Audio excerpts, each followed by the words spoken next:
అందరూ నన్ను చైర్మన్ పదవులు తప్ప ఎవరు తక్కువ అడగట్లేదు. దయచేసి అందరూ చైర్మన్లు కూడా లేవు అక్కడ. TTD board member, TTD board chairman, అన్ని చైర్మన్లు అడుగుతూ ఉంటే నేను చంద్రబాబు గారి దగ్గర ఎలా తీసుకెళ్ళాలో తెలియట్లే. మరి మా పార్టీ సంగతి ఏంటి, ఆయన ఏంటంటే నేను ఏం చెప్పందని కొంచెం పెద్ద మనసుతోటి నేను అందరికీ ఆ ఫెసిలిటేట్ చేయడానికి ప్రయత్నం చేస్తాను. మనందరికీ ఎవరైతే చేశారో.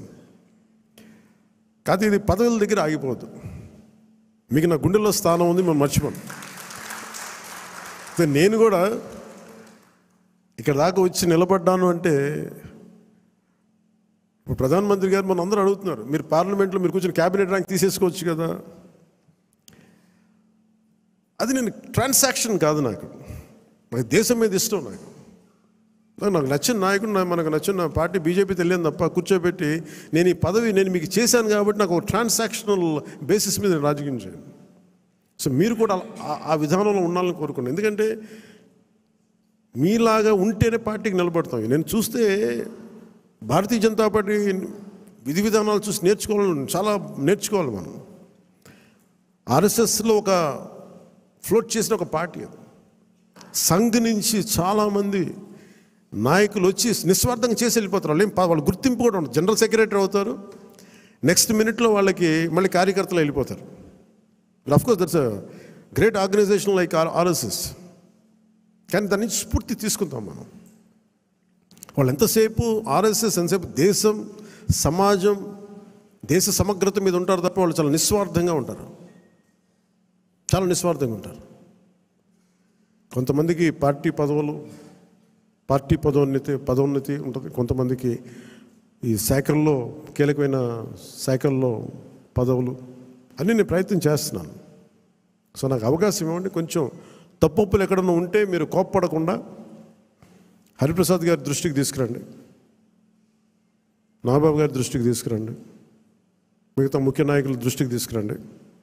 ఎందుకంటే నేను మనోహర్ గారి పేరు ఎందుకు చెప్పట్లేదంటే ఇప్పుడు ఆయన మంత్రి సివిల్ సప్లైస్, ఆయన బిజీగా ఉన్నారు. మొత్తం అక్రమ బియ్యం మీద గోడౌన్ల మీద ముయించేస్తూ ఉన్నారు. అందువల్ల అందుకని ఆయనకి ఈ బాధ్యతలు అప్పచెప్పట్లేదు. ఆయన రాష్ట్రం కోసం చేయాల్సింది చాలా ఉంది ఆయనకి.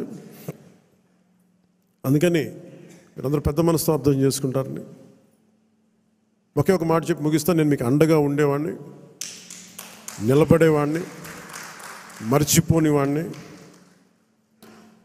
మీకు నెలకి కానీ 3 వారాలకు కానీ మీరు ఒక 2 వీక్స్ ముందు కానీ 3 వీక్స్ ముందే కనుక మీరు నన్ను కలవాలి అని అంటే ఖచ్చితంగా నేను కార్యకర్తల దగ్గర నుంచి పెద్ద నాయకుల దాకా అందరితో కలుస్తాను, మీతో కూర్చొని మాట్లాడతాను. కాకపోతే నాకు ఇవ్వాల్సింది ఏంటంటే మీరు సడన్గా వచ్చేస్తేనేమో నాకున్న దాంట్లో అందరిని అడ్జస్ట్ చేయలేకపోతాను. మీరు కొంత ఎజెండాను కూడా ఫిక్స్ చేసుకురండి. నాకున్న సమయం కూడా చాలా తక్కువ ఉంది. ఎందుకంటే ప్రధానమంత్రి గారి దగ్గరికి వెళ్ళినప్పుడు ఇంత చేసి నేను ఆయన దగ్గర ఎంత టైం తీసుకున్నాను, కరెక్ట్గా 60 సెకండ్లు టైం తీసుకున్నాను. 60 సెకండ్స్ అంతే, 60 seconds, less than a minute ఆయన కలిశాను. ఎందుకంటే ఆ స్థాయి అంత పని ఉన్న వ్యక్తులకి మనకు వాళ్ళకి ఇవ్వగలిగేదే మనం ఎక్కువ వాళ్ళ కాలాన్ని దుర్వినియోగం చేయకపోవడం. ఆయన మొహమాట పెడితే ఇంకో 5 నిమిషాలు కూర్చుంటారు. నాకు బాధ్యత ఉంది. అలాంటి వ్యక్తిని మనం ఎక్కువసేపు కూర్చోబెట్టకూడదని కరెక్ట్గా ఆయన ఒక 40-50 సెకండ్లు 60 సెకండ్లు అయిపోయి నేను బయలుదేరుతాను సార్, జస్ట్ ఒకసారి మేము కలిసి విష్ చేయడానికి వచ్చాను, అంతమించి చెప్పలా. సో అలాగే నన్ను దృష్టిలో పెట్టుకుని నాకు చాలా కీలకమైన బాధ్యతలు ఉన్నాయి. ఇంతమందిని కలవాలి నేను. అందుకని మీరందరినీ దృష్టిలో పెట్టుకొని ఏం మాట్లాడదలుచుకున్నారో, ఏమి కావాలో నాకు స్పష్టంగా చెప్పండి. మీరు నా కోసం పనిచేశాను, మీరు నన్ను గుర్తించండి. అలా కాకుండా మీరు మనస్ఫూర్తిగా మీ కోరిక చెప్పండి. నాకు ఇలాంటి పదవి కావాలని కోరుకున్నాను చెప్పండి నాకు. అది కమిటీకి ఇస్తాను నేను. ఆ కమిటీ కూడా కొన్ని నియమావళి పెట్టాను నేను. ఎలా చేశారు, ఏం చేశారు, పార్టీకి ఎంత చేశారు, కార్యకర్తలతో ఎలా మమేకమయ్యారు, ఇవన్నీ దృష్టిలో పెట్టుకొని వాళ్ళకి ఇవ్వాల్సిన గుర్తింపు ఆ బేరీ చేసుకుని ఇప్పించేస్తాను. కానీ మీరు ఒక స్టీవ్ జాబ్స్ గుర్తుపెట్టుకోండి, ఏదైనా కావాలంటే మీరు అడగాలి. అడిగితే నేనేం చెప్తానంటే నేను ఫస్ట్ నేను నో చెప్పను ఎవరికి. చాలామంది నా దగ్గరికి వచ్చి చైర్మన్స్ కావాలి, టీటీడీ చైర్మన్ కావాలని కనీసం ఒక 50 మంది అడిగారు ఇప్పటికి నన్ను.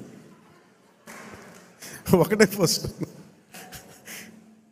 సంతోషం, మా ఇంట్లో వాళ్ళు ఒకళ్ళు అడగలేదు, అందుకని ఆనందంగా అనిపిస్తుంది. అంటే గతంలో వైసీపీ వాళ్ళకి మనకు కూడా ఇంట్లో వాళ్ళు వచ్చేసి మొత్తం బంధువులు అందరూ పనిచేసుకుని అంటే భయం వేసింది. మా ఇంట్లో వాళ్ళు అడుగుతారు కానీ సంతోషంగా ఎవరు అడగల.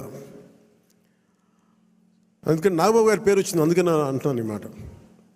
రేపు మా నాగబాబు గారికి అలాంటి కోరికలు లేవు. ఆయన నిరాకారాన్ని ప్రార్థించే వ్యక్తి. ఎథీస్ట్ అని చెప్పను కానీ ఒక భగవంతుని విగ్రహారాధనని దాటి ఉండే వ్యక్తి, అసలు నిరాకారాన్ని పూజించే వ్యక్తి. అందుకని ఆయన పేరు ఎలా వచ్చిందని అనుకున్నాను.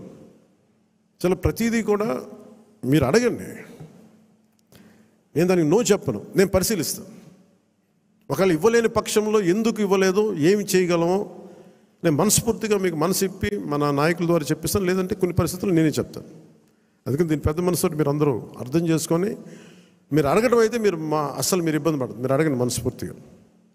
జనసేన మిత్రులు పవన్ కళ్యాణ్ గారు 21 సీట్లు తీసుకొని 21 గెలిచాడు.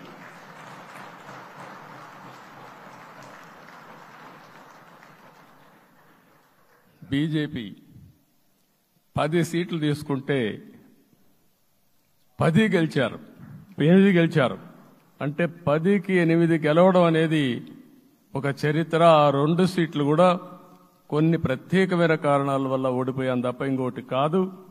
అంటే ఇక్కడ ఒక లెసన్ మనందరికీ అర్థమైంది ఏంటంటే, అభ్యర్థులు గట్టిగా నిలబడుకున్న ప్రతి ఒక్క చోట ప్రజలు మనల్ని ఆశీర్వదించారు, గెలిపించారు. ఇదే ఈ యొక్క ఎన్నికల్లో మనందరం గుర్తుపెట్టుకోవాల్సిన ఒక ప్రత్యేకమైన విషయం. నేను చాలాసార్లు ఎన్నికలైన తర్వాత సమీక్షలు చేసుకున్నాం, కానీ ఇలాంటి విజయం, ఎలాంటి సాటిస్ఫాక్షన్ ఎప్పుడూ లేదు. దీనికి కారణం ప్రజలు మన మీద నమ్మకం పెట్టుకున్నారు. పార్లమెంట్ ఎన్నికల్లో కాదు, అసెంబ్లీ ఎన్నికల్లో చూస్తే 95,000 ఓట్ల మెజారిటీతో గెలిపించారు. గాజువాక 95,000 ఓట్ల మెజారిటీతో గెలిపించారు. ఈ విషయాలు నేను పవన్ కళ్యాణ్ గారు ఢిల్లీకి వెళ్ళినప్పుడు, పురంధేశ్వరి గారు వచ్చినప్పుడు, ఈ రాష్ట్రంలో ఇచ్చిన మ్యాండేట్ వల్ల ఢిల్లీలో మమ్మల్ని అందరూ గౌరవించే పరిస్థితికి వచ్చారు. మీ గెలుపు వల్ల ఈరోజు ఆంధ్రప్రదేశ్ రాష్ట్ర ప్రతిష్ట పెరిగింది, గౌరవం పెరిగింది.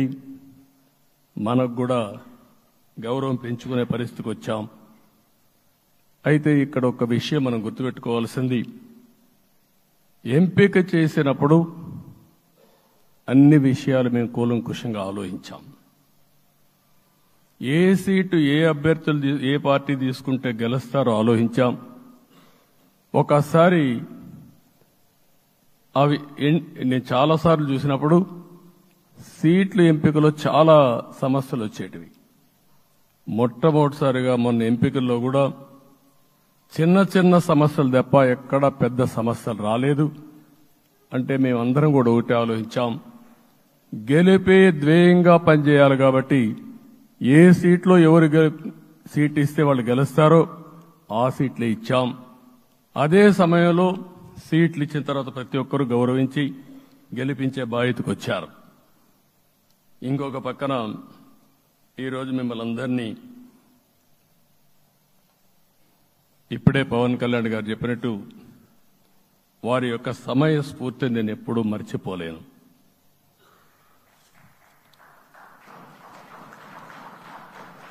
మొట్టమొదటిసారిగా నేను జైల్లో ఉన్నప్పుడు వచ్చాడు. వచ్చినప్పుడు నన్ను పరామర్శించాడు. బయట వచ్చి ఈ రాష్ట్రం అంత మునుపు చెప్పినా, అంత మునుపు అనేక సందర్భాల్లో ప్రభుత్వ వ్యతిరేక ఓటు చేయకూడదని చెప్పారు. కానీ నన్ను చూసి బయటికి వెళ్ళిన తర్వాత ఈరోజు తెలుగుదేశం జనసేన పొత్తు పెట్టుకుంటున్నామని చెప్పిన మొదటి వ్యక్తి పవన్ కళ్యాణ్ గారు. అప్పటికే బీజేపీతో పొత్తుంది.